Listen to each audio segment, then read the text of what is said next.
It's no secret that if you're going to be successful in real estate investing, you have to be able to fund your deals. Whether you're doing the Burr method or whether you're fixing and flipping properties for a profit, you got to be able to get to the closing table with money, and you got to have money to rehab the property. And so I personally use Backflip Capital when I need money to get to the closing table and to rehab my properties. I'm in the middle of a flip right now, and I partner with Backflip. It has been the smoothest process of all time. I literally went on their app, applied for the loan. You get pre-approved in less than 48 hours. You can lock in funding in just a few seconds with the touch of a button. Funding takes less than 2 weeks. Hello, that gives you an advantage when you're making offers on properties. And I can't say enough about partnering with Backflip Capital. They're great folks with a fantastic product that everybody listening to this should check out for the next time you go to do a Burr deal or fix and flip property. So here's what I want you to do. Go down to the show notes of this show. I've put a link for Backflip Capital in those notes. All you have to do is click the link so that you can download their app and get your next deal funded with Backflip. All right, so I'm here with my buddy, Michael Elefante. Michael, what's up, dude? What's going on, man? Good to talk to you. You had me on your podcast not long ago, so I'm happy to be able to return the favor. Yeah, man, love it. Happy to be on. Yeah, we Michael and I connected through a mutual friend, which I think Elliot's your business partner now, Yep. Elliot Caldwell.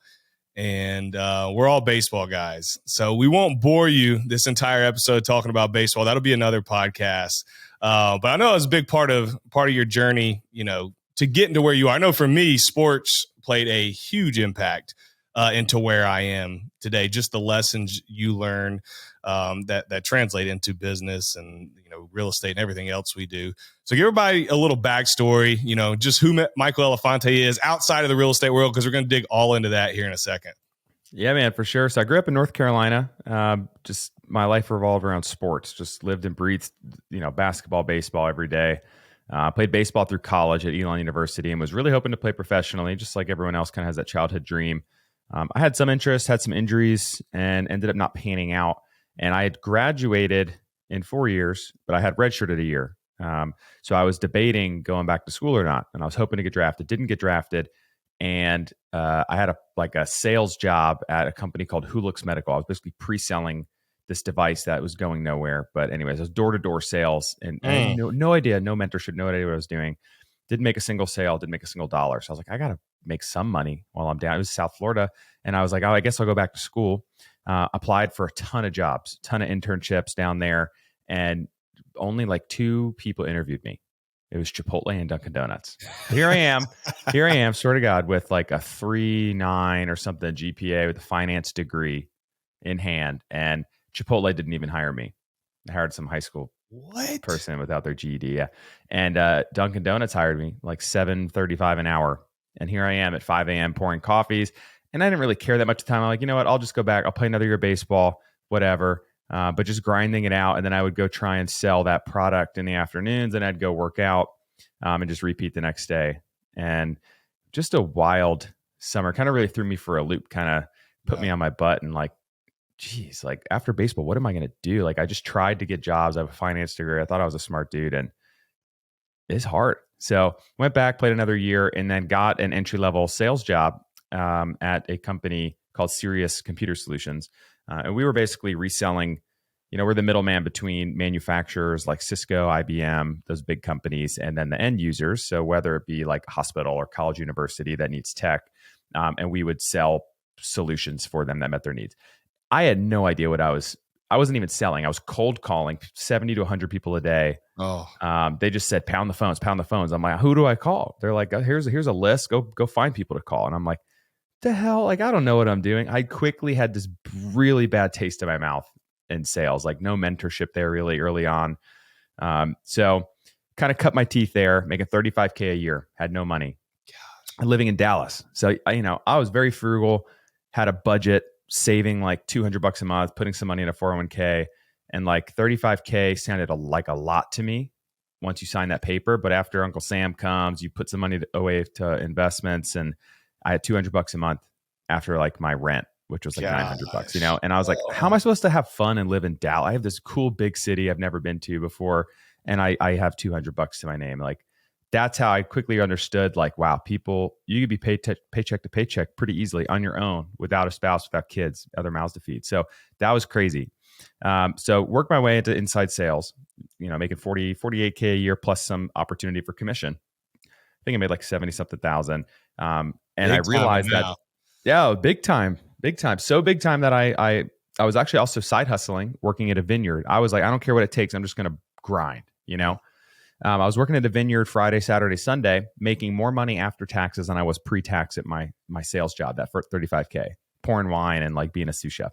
But I'd saved up enough money to go buy a truck, my dream truck in Texas, in Fort Worth. There's this badass place, like lifted trucks, fully like refurbed. It was just like a dream. So like I bought this truck, great, I can afford it. But I hadn't really invested my money. And that was like my first taste of bad debt because I didn't have any other debt aside from that. I had like this cheap Honda Accord before. So I was like, I'm going to pay it off as fast as possible. That's great. So got that promotion and then quickly learned after about, call it like 9 months, that the upward trajectory in that company, they're like, oh, you can get to outside sales. That's where people are making, a few $100,000 a year. Some reps doing really well. But it was like, oh, you got to put your time in first. So like, well, what's my time, man? I feel like I'm ready. They're like, oh, I don't know.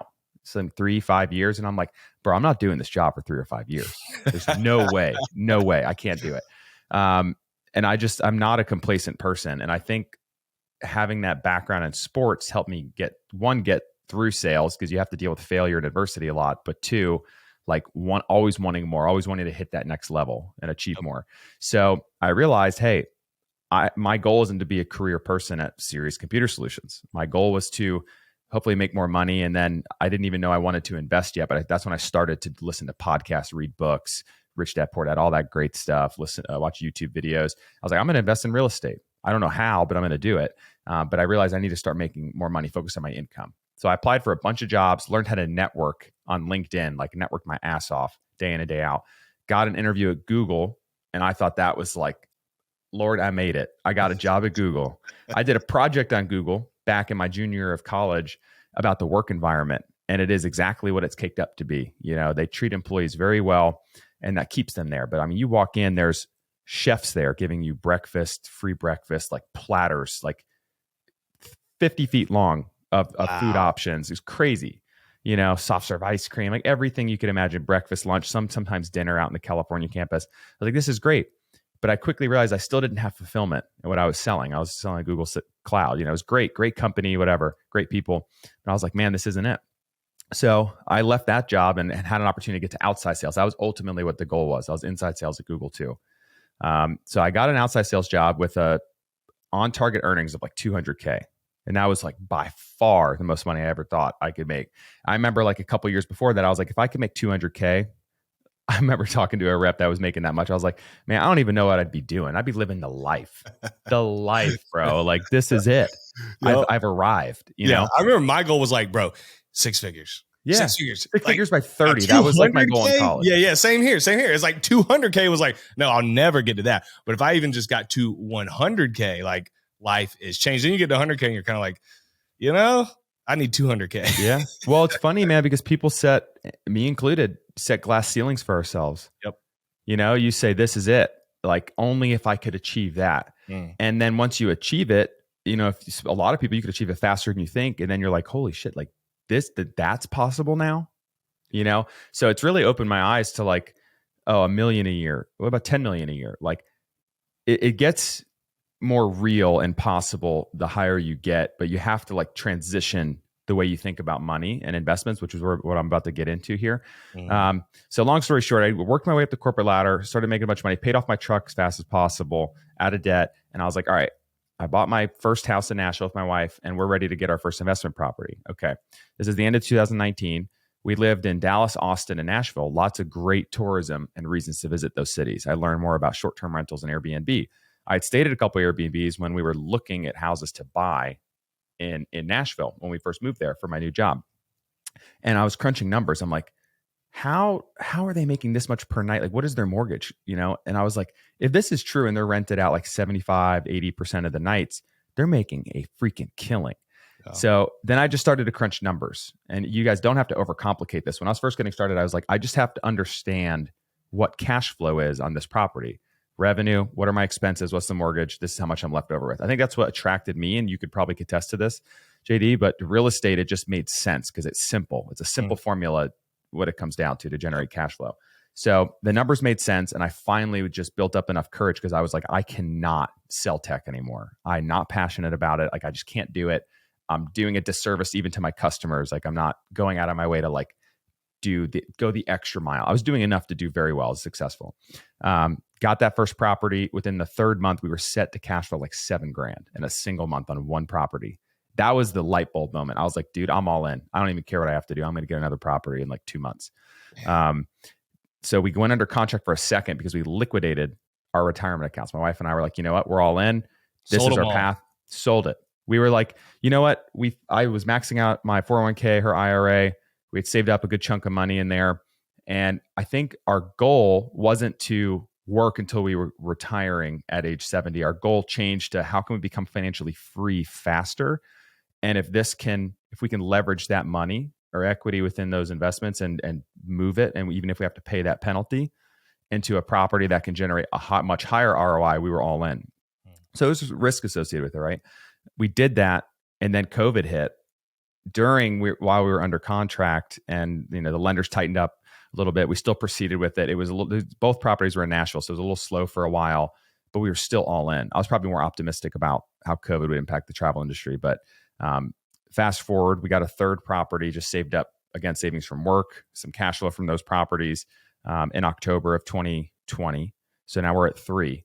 And that was in Gatlinburg, Tennessee, and all the travel had just pivoted to vacation markets. It was booming. Yep. And on our 11th or maybe 12th month live, we cash flowed $15,000 in 1 month. And I was like, this is freaking crazy, because we spent 30 minutes per week managing these 3 properties, and we just net $15,000.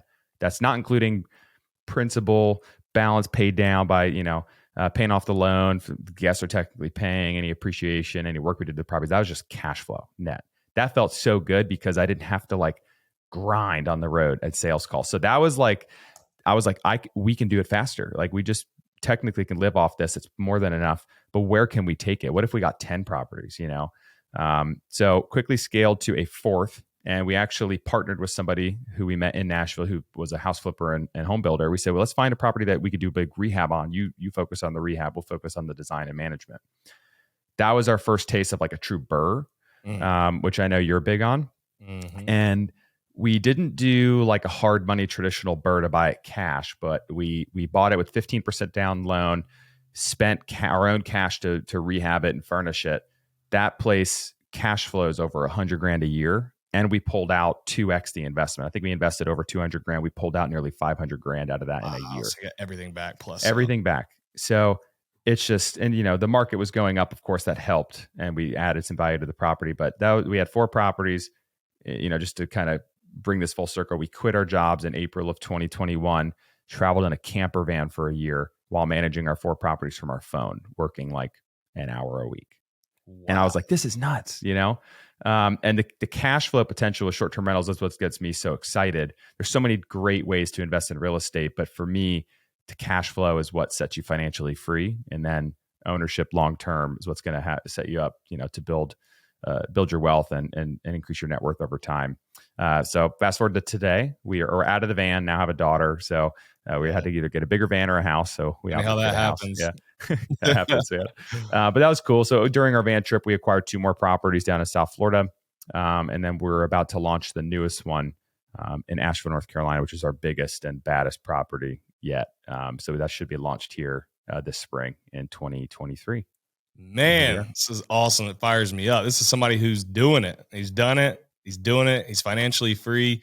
And there's so much to unpack there. One of the things that struck me that I harp on all the time is you got to build a strong personal foundation, a strong personal finance foundation before you can go and invest how you should.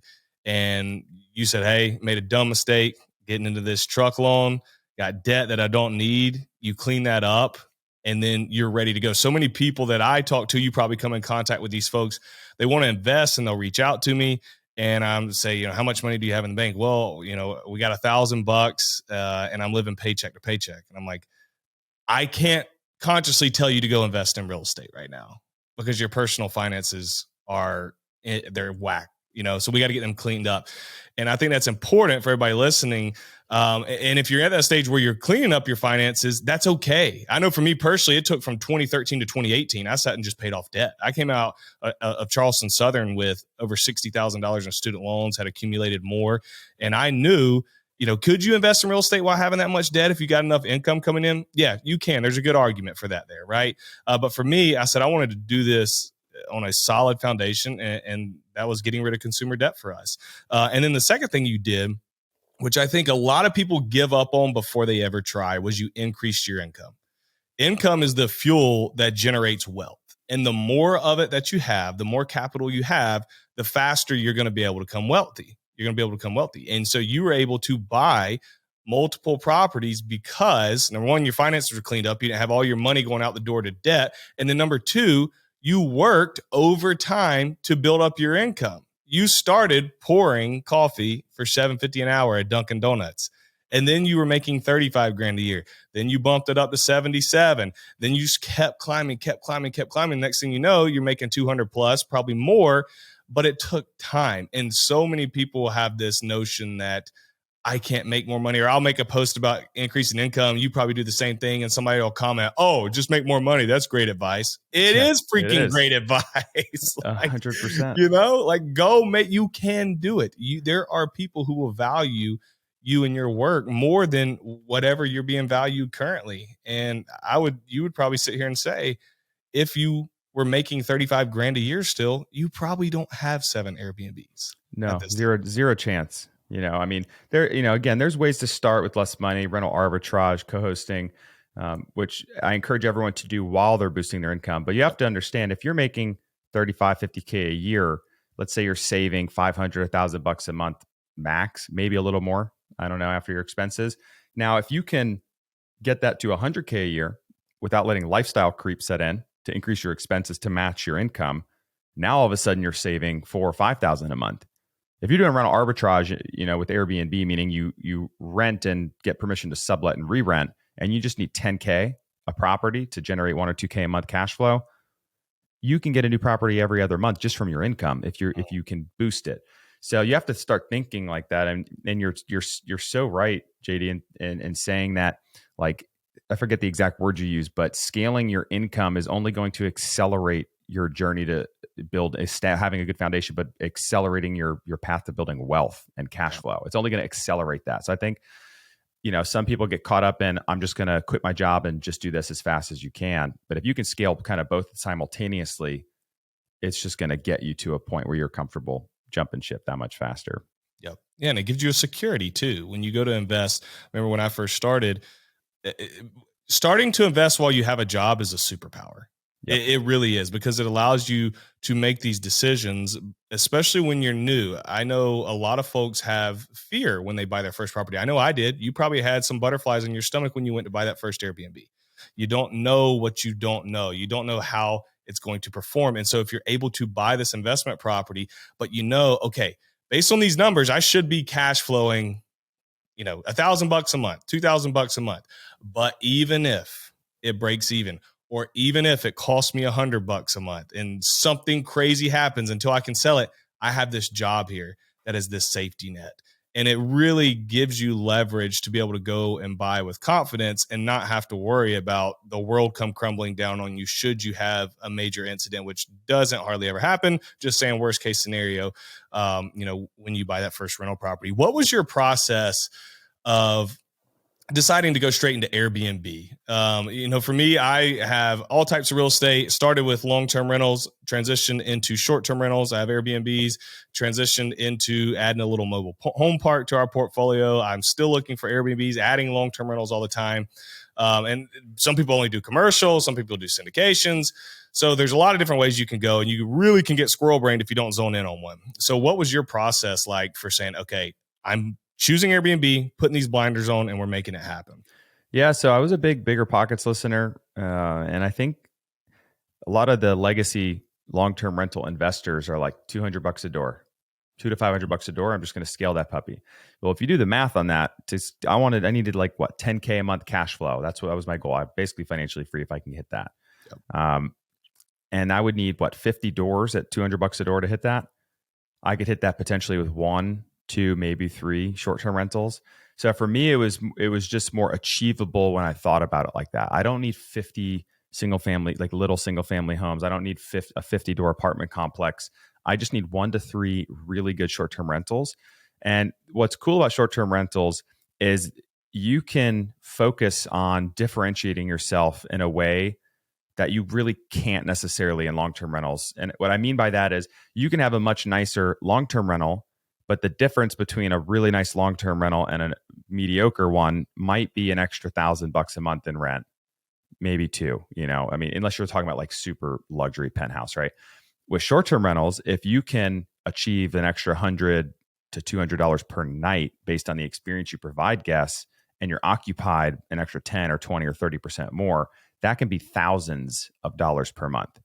So that's where I found power in short-term rentals, where I could take a little bit faster control of my own destiny. And if I can buy a property at fair market value or undervalue, and I could create an awesome experience, then I could make that much more money. So for me, it was just like, hey, I need 1 to 3 short-term rentals to become financially free. And at first it seemed like a far-fetched dream, but then it happened in 12 months. So that's why I'm such a big fan of short-term rentals and encourage people to at least entertain that, investment strategy.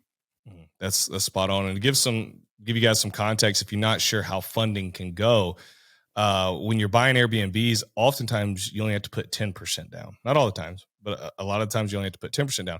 If you're buying a traditional long-term rental, you're going to have to put 20% down. Okay. So you can buy a $100,000 long-term rental and put $20,000 down, right? Or you can buy double the price, $200,000 short-term rental, put the same amount of money down, and there's a 99.9% chance that short-term rental is going to appreciate more over time than that long-term rental, because short-term rentals are generally in better locations that just tend to go up over time. And then that cash flow, like you've talked about, is going to be significantly higher. So you look at your cash on cash return, it's the same amount in that you would have put for a long-term rental, but now the cash on cash return is ridiculous because your cash flow is so high. And it really is a hack. But to be fair, there is definitely more that goes into managing, setting up an Airbnb than it does, with the long-term rental. And so let's dive into what you guys have done to make sure that you're offering your guests the best experience. Because I don't have to give experiences to my long-term rental tenants. They're there for the long run. Your future bookings are obviously based on previous bookings and what people say about the place. So how have you guys found to optimize your short-term rentals as efficiently as possible? When I set out on my real estate journey 5 years ago, I wasn't exactly sure what the outcome was going to be, but I knew based on history that people who had bought this asset and held it over time, it had completely changed their lives. It had given them life-changing wealth. It had given them time freedom, and it had given them financial freedom. And I knew that I wanted that for myself and my family. Fast forward from 2018 to today, and it has completely changed our lives. It has completely changed my family tree because I said yes. I took that step forward into buying this asset that has proven itself time and time again for centuries. And so if you're still on the sidelines and you have yet to start buying real estate, or maybe you have a few properties, but you've ran into roadblocks and you haven't been able to scale and add the volume you needed to have that huge impact on your life, then I want to invite you into our Rental Academy community, where you're going to be linked up with investors all across the country. You're going to have coaching multiple times a week from myself and our entire panel of world-class coaches. You're going to be given all the knowledge and know-how that you need to be successful in real estate, the calculators, the templates, the guides, the lending partners, the insurance partners, the LLC partners, all of it. We're going to teach you everything you need to know to be successful in real estate investing. And then we're going to be there with you along the journey, hold your hand and guide you so that you can have the opportunity to reach and achieve financial freedom like I and so many of our students and people across the country have. So when you're ready to say yes, text the word WIN, WIN, to 871 861-9264. Set up a time to chat with myself or somebody on our team so that we can go on this journey with you and help you achieve the life of your dreams.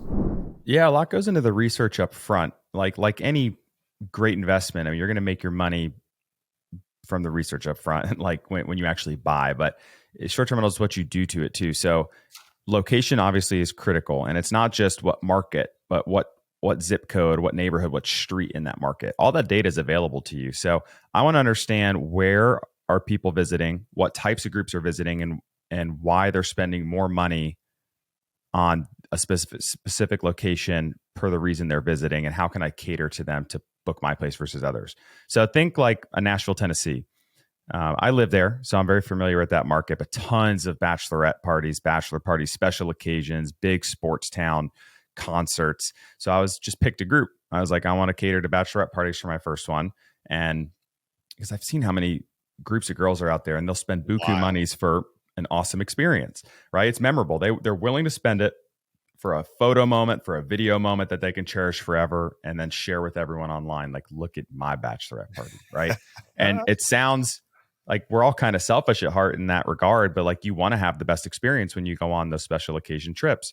What happened was I saw a bunch of people standing outside of a building, waiting hours to take one photo in front of this mural that had like interactive like wings in Nashville. It became famous after I think some celebrities posted to hundreds of thousands of followers in front of those wings. So now everyone and their mother wants to take that picture.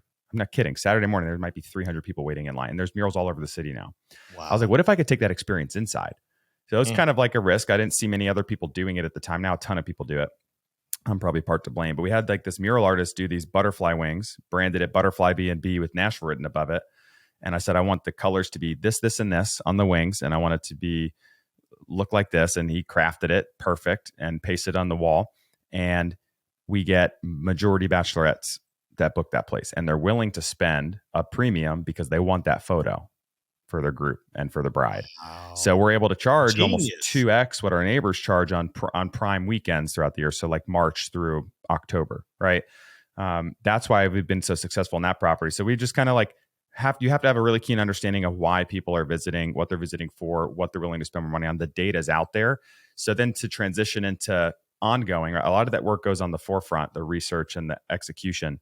On the back end, you do have to provide good response to guests, good response times, make sure you're answering questions, good stays, your cleaning crew is good, the property's consistent every single time a guest checks in.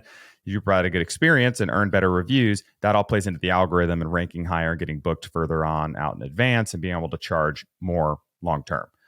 So there's a lot that goes into it, because you have to think it's not just real estate, it's hospitality. Yeah. Right. So, but if you can nail that down, there's a lot of ways and softwares that you can leverage to automate a lot of the day to day, to where you're still not burning a ton of time. It's never a set it and forget it. But you can automate a lot, and you can use different softwares to maximize your revenue through pricing strategies, all sorts of cool stuff. What's some of the tech that you guys are using? So the key pieces of tech are going to be property management software, a dynamic pricing solution. So that'd be like Price Labs or Wheelhouse. There's tons of property management softwares out there. I had used Guesty for Hosts for the longest time. The Guesty for Pros, now we're using Track for the property management company. And then a turnover or cleaning maintenance solution. So Turno is probably the biggest one, along with Resort Cleaning. So that way you can sync like your calendars and all the different platforms. You can sync your pricing. You can sync your reservations for everyone involved on your team. And that way, like, messaging is automated. 90% of that's just taken care of. Auto reviewing guests, even your cleaners are up to date on reservations and cancellations, and just knowing to show up. So yeah, tech and software, and they're so cheap to use. Yeah. Like, you're doing yourself a disservice if you're not using those software. Yeah, they're game changers, man. We use many of those, and I implemented Price Labs last year. I don't know why I waited so long. I was just let somebody else manage it, and I just kind of kept my head out of it. And then I was like, I need to get this going. And it is a game changer with the dynamic pricing. All it does is it sets your pricing for you, and it knows, when an event's coming into town or when it's a slow time. And I got hammered one year because the PGA Championship was on Kiowa Island. And so my two Airbnbs were the next island over. It's pretty much connected on the same peninsula on Seabrook. And it was a year out. And people went in and booked my place a year out. I did not have the price jacked up, but I missed out on thousands yeah. of dollars, thousands upon thousands. As I said, okay, I can't do this again. There's tennis tournaments that come in, and like there is literal software that takes care of every bit of that for you, so you get the most bang for your buck. Yeah, you have to use those tools. And if you don't, I mean, you're definitely creating a second job for yourself, and it's exhausting. So by doing that, then eventually as you grow, you can leverage virtual assistants to help with some of the guest communication, cleaning, pricing if you want. Or eventually if you have your cash flow built to a certain point where you want to outsource management, then you can do that too. But just make sure you're outsourcing to a good property management company. Like Home Team Vacation Rentals, we actually started because there was a lack of good PMs out there for short-term rentals. They're all legacy vacation rental management companies. And Elliot, my business partner, he'll tell you the same thing. But some of these companies, we speak with homeowners and they're still handing out physical keys to guests. They have multiple branch office locations and overhead. And it's like, you don't have to have all that. You could be super efficient. They'll charge 30-40% of your revenue. Like they're robbing people, so you can just run a much more lean operation. I always encourage people to self-manage, but if you're going to outsource, just make sure that they're leveraging this type of tech and they just have a good lean operation, and they're built in the same way that you would run your business, not something that's been built, 40 years ago that has not adopted the new ways.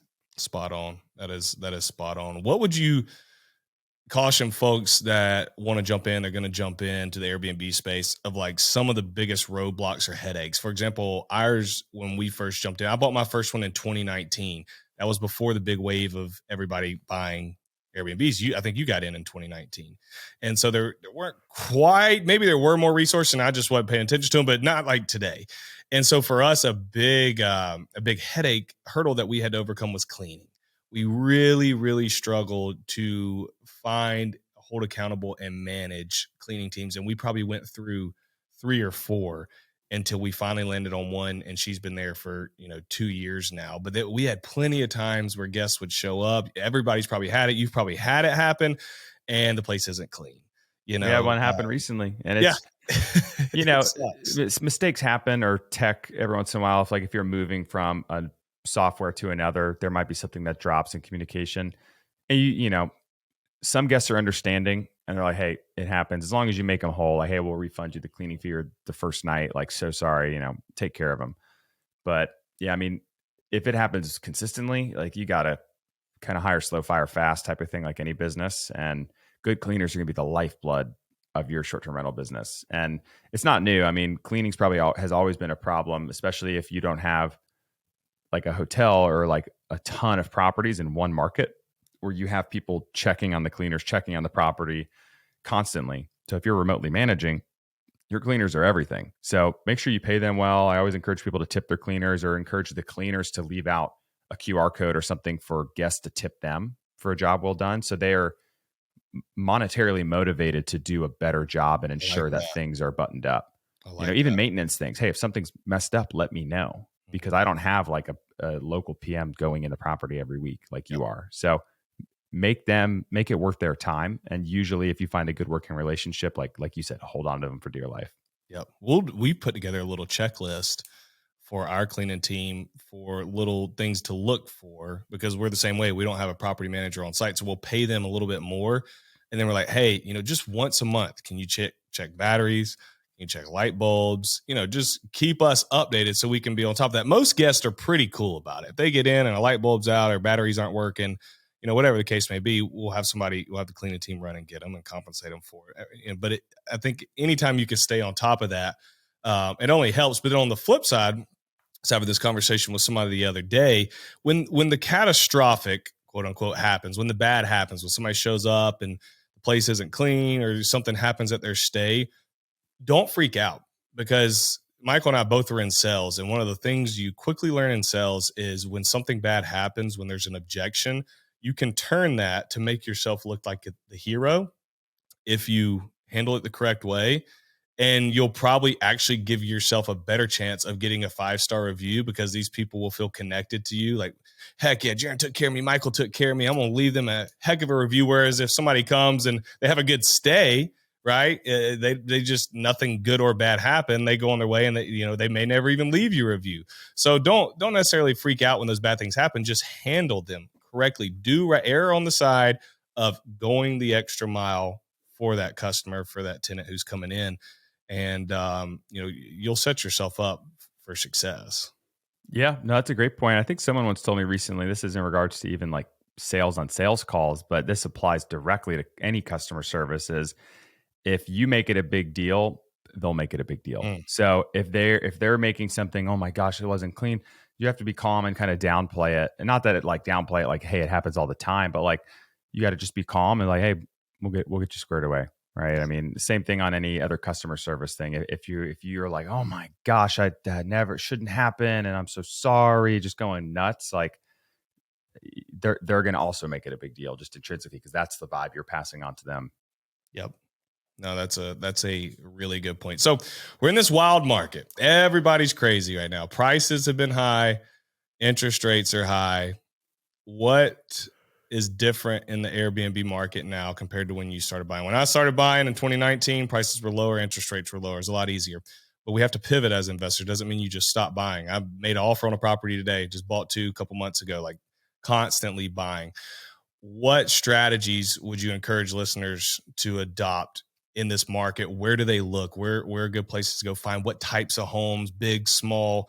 What's your strategy moving forward? Yeah, so I mean, I like a couple different markets or types of markets per se with in regards to short-term rentals. I like vacation markets that are drive to from multiple large metro areas, meaning they're not, ultra expensive outside of just the accommodation. So if you're driving to the Smoky Mountains, you could hang out in the cab and go hike in the national park and like go out to eat. Like your additional expenses are somewhat minimal.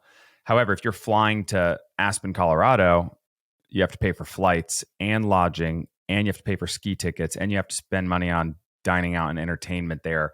So I feel like if there's an elongated recession, that doom and gloom a lot of people talk about, people are not going to stop traveling. They may just spend a little bit less, and they're going to probably pivot to like those traditional vacation markets. So I think those are sustainable long term.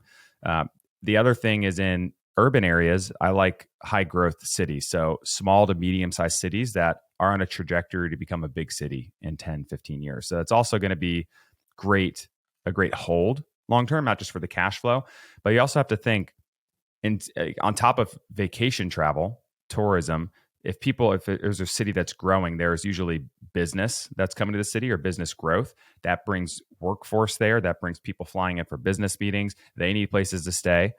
It also encourages new families to move there. And if there's still low inventory because it's a growing city, they may need to rent a place like on a midterm lease, 1, 3, 6 months at a time.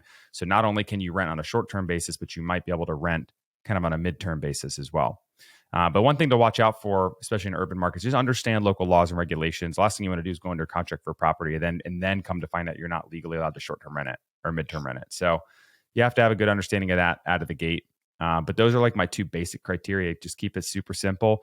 And then the strategy doesn't change. Like the numbers just have to make sense. Higher interest rates, okay. Higher purchase price, okay. Like my numbers still have to, my KPIs, my cash on cash return, they still have to be at my minimum expectation to proceed with that investment property. So you got to kind of strip the emotion out of it. Don't just assume there's no deals out there because it's expensive, it's competitive. It's like you'll always come up with an excuse of why not to buy.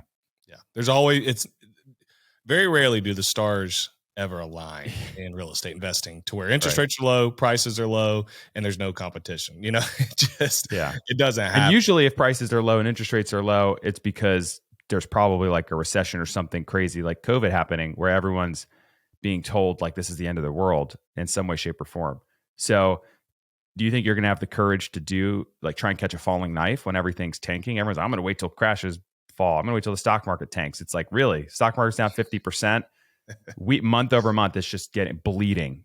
Yep. You're going to be like, oh, this is my moment. Take my money. It's like, no, I'm going to wait. I'm going to wait till it bounces back. And then it bounces back. And then you're like, oh, wait, I'll wait till another pullback. And it's like, you never invest. So it's like, you always find a way. There's no perfect time to necessarily invest. You just have to like stick to your certain criteria and just go for it.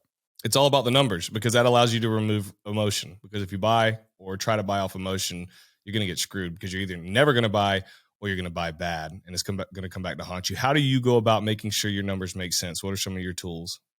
So I have a basic investment analysis that I use. You guys can all craft your own or leverage someone else's, but I just have to make sure I do a low, a medium, and a high forecast. For short-term rentals, there's more margin, but there's also room for error more so because you don't have like this is the standard price for rent for a Class A apartment, right? Or whatever you want to call it. With short-term rentals, there's so much nuance in the data between properties renting for 100 a night and then another three, like say the 3-bedroom property.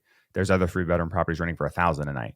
What's the difference? And how can I forecast to make sure I'm forecasting correctly? Because the last thing I want to do is over forecast and then be surprised by less or no cash flow. So I almost always want to be in a position to have pretty high upside, but even on the downside, I still want to be in that 7 to 10% cash on cash return. So I'm still on par with the stock market long term. I'm still on par with a long-term rental cash on cash returns at 7, 10, 12% on the lower side. Because you're right, you do put in more effort to set up and manage a short-term rental than you do a long-term rental. So I want my upside to be higher and my downside to be on par with what I would get otherwise. Yeah. How do you find those nightly rates and all? Do you rely a lot on AirDNA mixed with looking at just Airbnb itself? Yeah, exactly. Yeah, AirDNA is a great place to start your search. I don't just look at the average daily rate and occupancy and I'm like, that's my forecast. A lot of people make that mistake and the numbers aren't making sense. Like, how do you find this property? I'm like, look, that's a baseline. But what you have to do next is find like 3 to 5 comps of whatever your end product is going to be like, right? Your end rental. Similar amenities, same amenities, sleeps the same number of people, same number of bedrooms, maybe one street over, same street, whatever it is. Pick apart their calendar. It's tedious, but what are they getting during the weekdays? What are they getting during the weekend? Different months of the year, busy season, slow season. And that'll help you really sharpen the pencil on your forecast, what my daily rate is, what my occupancy is. And those comps are ultimately, if people are still to this day renting at those rates, like you can confidently say, I think I'm going to be able to do that as well. So yeah, you definitely want to find comps to make sure everything's dialed in. I love it, man. That's gold. It's what you do when you're buying any type of real estate. Like start with the low hanging fruit. Where can I find easy data? Like when I'm doing long-term rentals, does it meet the 1% rule? Great. Does that mean I go and buy it? No. Same thing. Airbnb, AirDNA says it's a good deal. Does that mean I go and buy it because AirDNA said it's a good deal? No, but it lets me know, okay, well, let's explore this property further. And then you go and until AI or algorithms or whatever get better because they're still not good enough in the real estate space, I always still go pull manual comps. Always.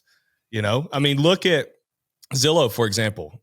Their Zestimate, they went up buying properties all over the country based on their Zestimates. What happened to that part of their business? When it collapsed because they were comping properties incorrectly, giving them wrong values. And so it is your job and your duty to protect yourself and go look at what real properties are doing. Reach out to other property owners. Just dig in. You don't have to do a lot of them. It's like Michael said, go 3, 4, 5, right? That are kind of in the range that you're going to be buying. You want a 2-bed, 2-bath, go find some of those that are nice. 3-bed, 2-bath, same thing. Go through, look at how nice they are compared to how nice you're going to make yours. And then boom, you'll have a pretty good idea. And then as Michael said, you run your analysis. Good, okay, or okay, better, best, right? And you'll have a really good idea that if, okay, my lowest valuation says I'm still getting a 12% return, still cash flowing, it's probably a pretty darn good deal. So, man, this is absolute gold. I think it's cool too. Is you listeners are getting to listen to somebody who has like made it happen. That's pretty awesome, and he's continuing to do it. But I believe it's even cooler that you have taken the time to go and help other people do it. Not everybody is doing what you're doing. You're a lot larger than I am in the social media space. I've, started my brand to do the same thing, to essentially go out and teach people about our experiences, because you probably are kind of like I am. Sometimes you're like, I'm not an expert. You don't feel like an expert, but then you look back and you're like, well, I've been buying property for 4 or 5 years. Like at some point you're an expert, or at some point you have more experience than the average person. And so now you're out sharing the good news, helping people. Where did that come from? At what point did you say, hey, I want to start this brand? And what's it been like to be able to grow it over the last few years? Because you're doing a fantastic job. Yeah, I appreciate that, man. It's nothing I envisioned for myself. I still actually don't really enjoy creating content, but there's so many great things that come from it.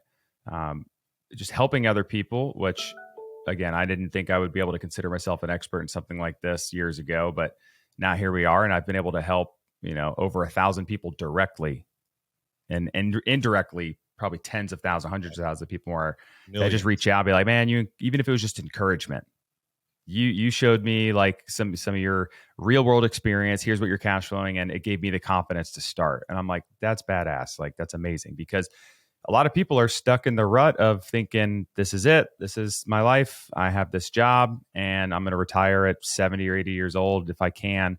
And man, I don't know. There's not a better way. And so if I can provide, just be that beacon of light to help someone get started, so going back, I remember I had learned so much from YouTube, Graham Stephan, some of those other people that, honestly, what I liked about Graham is he actually started showing his monthly income on YouTube.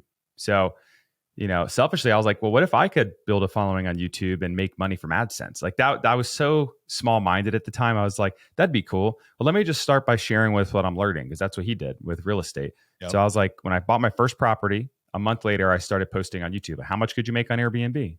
Like, because I had done all the research, I was just sharing with what I was learning. Nothing about my personal experience yet. Then I walked them through the experience. But my whole intent was to grow a YouTube following, and I was awful at YouTube for so long.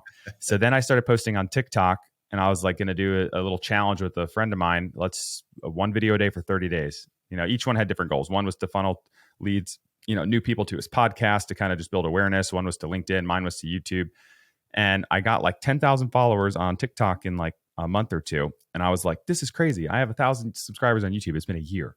Yep. Probably testament to my content and not understanding the algorithm. But I looked at it all the wrong way. I'm like, this is great. I'm going to start building YouTube following from this. And my whole mindset should have been like, leverage all the different platforms and create great content and bring value first and help other people, and then just see what happens from there. So I think what people valued in my content was just the transparency and openness behind, here's actually how I'm doing this. Here's how much money I'm actually making. Here are the related expenses. Here's every month a breakdown of it. And some of those videos got millions of views, and it just started to build a loyal audience. And I was started to take free coaching calls. I think you started doing something like this as well. It's with like a buddy or something. And I was on these free coaching calls. I was just fired up that somebody wanted to learn from me. And I was like, hey man, I was happy to help. Like hours of coaching. They're like, can I buy something from you? I'm like, what do you mean? I don't have anything to buy, to sell. What do you buy? What? And he's like, I don't know, like a course, or can I pay you for an hour of coaching? I was like, I guess. I don't know. I feel weird charging for it. So anyways, that was like a light of encouragement. My wife was like, stop giving away all your time. Like, you need to charge for it. Spend time, because, anyways, fast forward, I was like, all right, well, I guess I'll just looking at create courses, programs, mentorships, those types of things. And it's evolved over time, but that has just opened my eyes to what all is possible if you can build a personal brand and just be honest on the internet and help people, bring value first. And that's been just like a whole nother business. And then other businesses, as you and I were talking before the show, have like sprouted from the brand of social media. Like, who do you use for personal design? Well, we started a design company, Summerled Designs. Like, who do you use for management? Well, I'm starting to outsource my own managed home team vacation rentals. It was somebody, Elliot, who was one of the earlier adopters of the course that I sold. He scaled to like 30K a month. He paid like pennies on the dollar for my time early on, and he's crushing it. And he's like, hey, you want to do this rental company with me? I'm like, sure. Let's do it. It's just wild. Like all these things came from, but just to bring it all home was just like putting myself out there, just like you're doing, and just trying to provide value, and hopefully can just be a beacon of light for somebody else to at least provide some encouragement. And then all this other great stuff came back to me, and I'm grateful for it. Yeah, that's amazing, man. I think you'd probably agree with this sentiment. It is the greatest thing I've ever done by starting a personal brand. And I would encourage anybody listening, get in front of a camera. When I say camera, your phone. I have a nice little camera now, but it's been 2 years. For a year and a half, it was me and this thing right here. You can do all you need and start documenting your journey, whether you are learning, whether you're 15 years into the game and you're an expert at something. It is the time of the personal brand, and it will open up unbelievable doors for you while you get to help millions upon millions. I mean, Michael, you reach millions of people per month with your content. And then, like you said, you get to help thousands individually who come into the BNB Investor Academy. And it's something you, like you said, you never thought was possible, but You showed up every day. And I think that's the key for anybody who wants to be able to grow a brand and put themselves out there. Is consistency is key. You're not going to know what you're doing. You're not going to be good at first. My first viral video, bro, I was sitting in front of my computer, and it wasn't, I got a nice little MacBook here right now, but before it was like this Windows computer, my work computer, and it had a crack all in the screen. And I sat there just like this with my phone, and I said, let's analyze this rental property together. And I went through talking so monotone, analyzing, just showing my calculator that I use, just a simple old rental calculator, the first deal I ever did, and broke down what the cash flow was, blah, blah, blah. And it went viral. And I went from like 5,000 followers, which it took me 6 months. This is Instagram to get there. It was a grind, to 30,000. Boom. Just like that. And I was like, okay, let's keep doing those. And then some Twitter carousels, bam, bam, bam. Next thing you know, I'm at 87,000, and I got shadow banned for 3 months. Was so dumb. Thank you, Instagram, for shadow banning me, because I literally walked to a softball field and put on my story. I was like, I'm going to drop bombs tonight. And Instagram banned me. They wouldn't share my content for 3 months. So I'll probably be a little bit higher. But the key here is show up every day. Be consistent. It doesn't have to be pretty, but people want to know what you have in your brain. And you don't need to be stingy with it. So, Michael, man, thank you so much for being on. Where can everybody get a hold of you? Where's the best places to find you? All social media, but Instagram, I'm probably the most responsive to DMs and whatnot, and all my info's there. So it's just at Elefante6. And now that Instagram and Meta do the blue check thing, I have a blue check. So don't make sure it's mine and not a spam account, because there are a lot out there. Do not get duped by these spammers. Same thing with mine, the blue check. Everybody who's real now pretty much has a blue check. So stay away from all the frauders, because they'll get you. Look, listeners, thank you guys for tuning into this episode. If y'all would, take a second and share this with a couple people. I know you have somebody in your network who's been wanting to get into the Airbnb space, and this episode was filled with tons of nuggets from Michael, somebody who's absolutely crushing it, reach financial freedom through Airbnbs. So share that, and then take a screenshot of you listening to this and share it on your story on Instagram. Tag me at Finance Cowboy, Michael at Elefante6 on Instagram, and we both would personally love to tell you thank you for taking time out of your day to listen to this episode. But Michael, appreciate it, bro. We'll talk soon. Thank you. Yeah, man.